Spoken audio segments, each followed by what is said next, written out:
Price the Lord, ஹல்லேலூயா. கிறிஸ்துவுக்குள் பிரியமானவர்களே, இந்த அருமையான காலை வேளையிலும் தேவ சமூகத்துக்கு வந்த உங்கள் ஒவ்வொருவரையும் இயேசுவின் இணையற்ற நாமத்தினாலே அன்பின் வாழ்த்துக்கள். இந்த நாளிலும் மத்தேயு 14 அதிகாரம் 31 வசனத்தை அடியேன் வாசிக்கிறேன். இயேசு கையை நீட்டி அவனை பிடித்து, அற்ப விசுவாசியே, ஏன் சந்தேகப்பட்டாய் என்றார். ஆமென், ஹல்லேலூயா.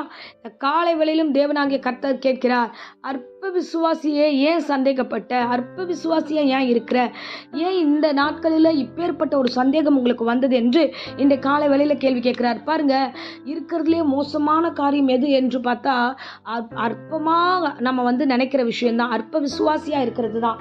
விசுவாசியா பல காலம் வாழ்கிறோம், முக்கியமான தருணம் வரும்போது மட்டும் அற்ப விசுவாசியா மாறிடும்.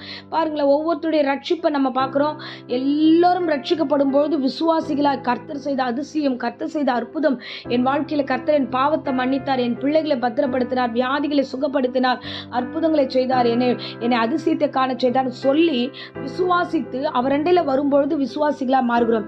ஆனால் ஒரு முக்கியமான பிரச்சனைகள் அடுத்த காலகட்டம் கடந்து போகும்போது எதையாவது ஒரு கிரிட்டிக்கலான பொசிஷன், நம்ம எதையாவது ஒன்று சந்திச்சாக வேண்டும், ஒன்று இழந்தாக வேண்டும், ஏதாவது ஒரு காரியம் வரும்போது அங்கே அற்ப விசுவாசம் வருகிறது. என்னன்னா, ஐயோ நான் எப்படி இதை இழக்க முடியும், ஐயோ நான் எப்படி இதை செய்ய முடியும், ஆண்டவரே இது ஏன், எப்படி என்னால் பண்ண முடியும்னு சொல்லிட்டு அற்ப விசுவாசமாக நம்ம போயிடுறோம்.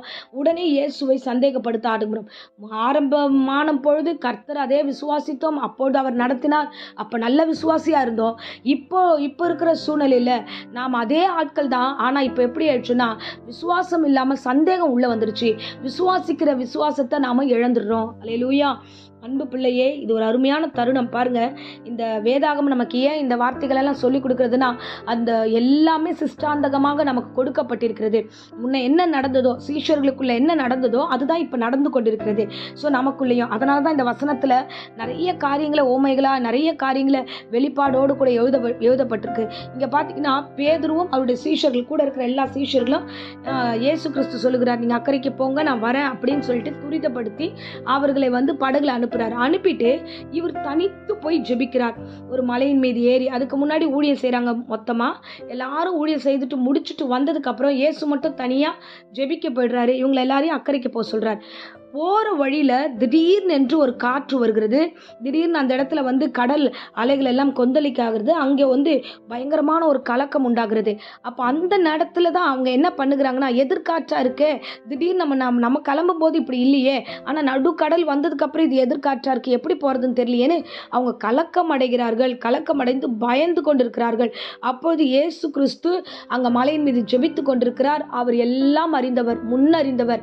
ஜெபிக்கும் பொழுதே நாம் தடுமாறுவோம் என்பதை அறிந்துதான் இன்னைக்கு இந்த பிரசங்கத்தை பேசுகிறார். அன்னைக்கும் அதே மாதிரி தான், சீஷர்களை அனுப்பிட்டாரு, அவர் போய் ஜெபிக்க போயிருக்காரு. சீஷர்கள் இப்பொழுது தடுமாறுவார்கள் என்பதை ஜெபத்தில், அவர் ஜெபிக்கிற தருணத்தில் அவர் அறிந்து மறுபடியும் அவர் அந்த கடல் மேல நடந்து வருகிறார். இதை பார்த்த சீஷர்கள்லாம் பயப்படுறாங்க. ஐயோ ஆவேசம், பேயின்னு சொல்லிட்டு பயங்கரமா பயத்தில் அலறுகிறார்கள். அப்ப இயேசு சொல்றாரு, இயேசு உடனே அவர்களை பார்த்து, திடன் கொள்ளுங்கள், நான் தான், பயப்படாதிருங்கள். ஆமென். இதை ரொம்ப அழகான வார்த்தை பாருங்க. அப்போ நான் தான் வந்தேன், இப்பவும் நான் தான் உங்ககிட்ட வரேன், அப்பவும் உங்களோட நான் இருந்தேன், திடன் கொள்ளுங்க. நீங்கள் ரட்சிக்கப்படாத முன்பு நிறைய பிரச்சனை சந்திச்சிங்களே, அப்போ நான் உங்க கூட இருந்து உங்களை திடப்படுத்தி எல்லா காரியத்தையும் தாண்டி வர செய்தனே, இப்பவும் நான் தான் இருக்கிறேன், நீங்கள் எல்லா காரியத்தையும் தாண்டி வருவீர்கள். ஸோ எதை குறித்தும் பயப்படாதீங்க. சூழ்நிலையை பார்க்காதீங்க. சூழ்நிலைகள் நமக்கு இருளாக இருக்கும். சூழ்நிலைகள் நமக்கு புதிய காரியத்தை தருவது போல புதிய புது பிரச்சனைகள்லாம் நம்ம முன்னாடி எதிர்கொண்டு வரும். ஆனால் நீங்கள் பயப்படக்கூடாது. ஏன் தெரியுமா? முன்ன நடத்தினவர் தான் இப்போ நடத்துறாரு, முன்ன இருந்தவர் தான் இப்பவும் இருக்கிறார். வசனம் தான் சொல்லுது, நேற்றும் இன்றும் என்றும் அவர் மாறாத தேவன். அவர் எப்பொழுதும் நம்மளோடு கூட இருக்கிற தெய்வமாக இருக்கிறார். ஆமென், ஹல்லேலூயா. அப்போ தேவனாகிய கர்த்தர் நம்ம விசுவாசிக்காம விட்டுறோம், இயேசு கிறிஸ்துவை விசுவாசிக்காம நம்ம விட்டுடுறோம். அப்போ பேதுரு பார்க்குறான், ஐயோ அப்போ இயேசுவா அவர் நடந்து வராருன்னுட்டு ஆச்சரியப்பட்டு, எஸ்ஐயா நானும் உங்களை மாதிரி கடலில் நடக்கிறேன். அப்போது அவன் போட்டில் இருந்துக்கிட்டு யாரை பார்த்தானா, இயேசுவை மட்டும் பார்த்தான். போட்டில் இருந்துட்டு பார்த்ததுனால, இயேசுவை நானும் வரேன்னு சொல்லிட்டு திடன் அடைஞ்சு அவன் கடலில் இறங்கி நடக்க ஆரம்பிக்கிறான்.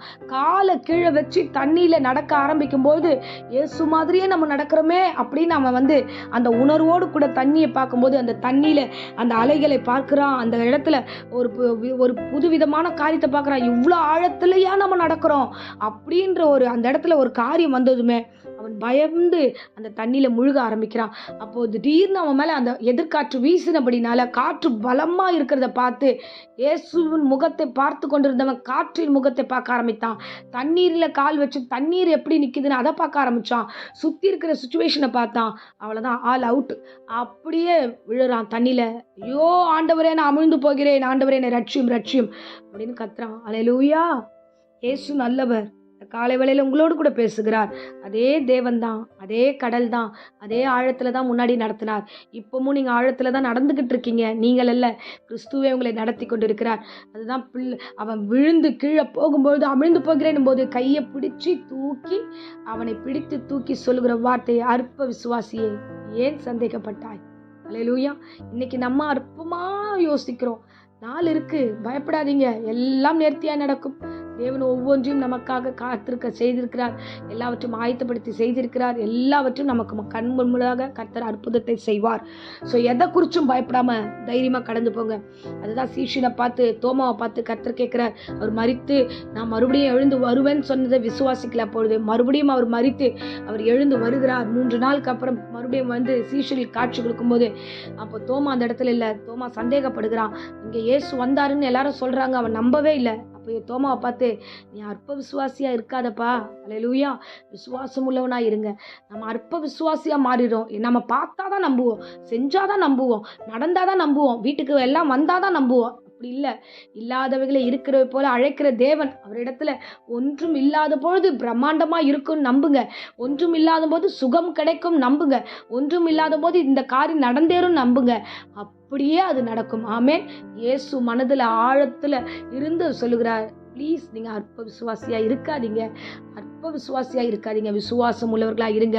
சந்தேகப்படாம. நீ அற்ப விசுவாசியா இருந்து சந்தேகப்பட்டினா தேவனுடைய அற்புதத்தை காண முடியாது. அதனால கடைசி நேரத்துல சொல்லுகிறேன் பாருங்க, விசுவாசம் உள்ளவர்களா இருங்க. சந்தேகம் இல்லாமல் தேவனை நோக்கி பயணிங்க. அன்றைக்கு நடத்தினவர் இன்றைக்கு நடத்துகிறார். இன்றைக்கு நடத்துகிற நாளையும் உங்களை நடத்துவார். ஆமே. இப்பொழுது அடியேன் உங்களுக்காக ஜெபிக்கிறேன். அன்பு ரட்சகா, இந்த பிரசங்கத்தை கேட்ட ஒவ்வொரு பிள்ளைகளையும் ஆசீர்வதியும். தேவ பலனும் தேவ கிருபையும் கூட இருக்கட்டும். சந்தேகப்படுகிற எல்லா சுச்சுவேஷன்ஸையும் இயேசு நாமத்தில் சபித்து கட்டுகிறேன். பயப்படாதபடிக்கு, அற்ப விசுவாசியா இராதபடிக்கு விசுவாசம் உள்ள பிள்ளைகளாய் இந்த பிரசங்கத்தை கேட்ட ஒவ்வொரு குடும்பத்தாரையும், வாலிபர்களையும், ஆண்டவரே பெரியோரையும் சிறியோரையும் எல்லோரையும் ஆசீர்வதியும். இந்த பிரசங்கம் எந்த இடங்களெல்லாம் கேட்கப்படுகிறதோ அங்கெல்லாம் விசுவாசத்தை தட்டி எழுப்புவீராக. நீர்தான் கொண்டு வந்தீர், நீர்தான் நடத்துகிறீர், நீர்தான் செயல்படுத்துகிறீர். அப்படியே இந்த பிள்ளைகள் வாழ்க்கையை ஒப்படைக்கிறோம். அப்பா, இந்த வேலையில வியாதியோடு பலவீனத்தோடு யாராகவும் இருந்தால் பூரண சுகம் உண்டாகட்டும். எல்லா மருத்துவருடைய அறிக்கையெல்லாம் ஆண்டவர் தலைக்கீழாய் மாறி போகட்டும். நாங்கள் விசுவாசிக்கிறோம், பூரண சுகத்தை கட்டளையிடுகிறோம்.